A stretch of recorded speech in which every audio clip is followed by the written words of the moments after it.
जय श्री राम। कल हिंदी साहित्य का पेपर है। सवय बहुत महत्वपूर्ण है, तो दो सवय बोल रहा हूं।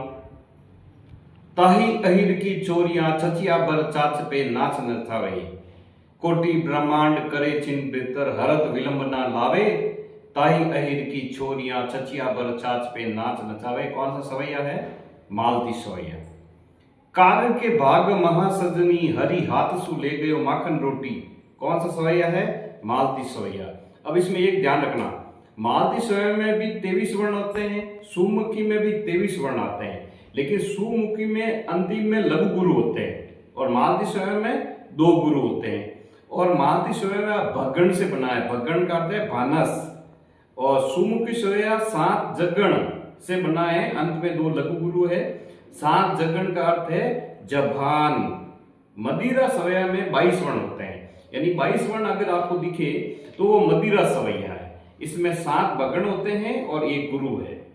अगर आपको 24 वर्ण दिखे तो दुर्मिल सवैया है। दुर्मिल सवैया में 8 सगण होते हैं। अगर आपको 12 वर्ण दिखे और लास्ट में राजभा दिखे तो न भ भ र दुर्त विलंबित है। ठीक है। और इसमें पहले नस्ल दिखे, दुर्त विलंबित की पहचान क्या है? न स ल, यानी एक एक मात्रा आएगी, है तो वर्णिक लेकिन एक एक मात्रा, न स ल। अगर आपके लेखक परिचय की बात की जाए तो असगर वसाहत और जयशंकर प्रसाद दोनों महत्वपूर्ण है। जत जर ये सूत्र है वंशस्थ का, इसमें भी 12 मात्रा आई। पहले में जबान आएगा, जबान। तो ये मालती सवैया और सुमुखी सवैया का विशेष ध्यान रखना। दोनों में 23 वर्ण है, लेकिन ध्यान रखना।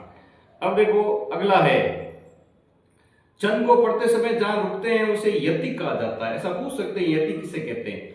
चंद को पढ़ते समय जहां रुकते हैं उसे यति कहते हैं।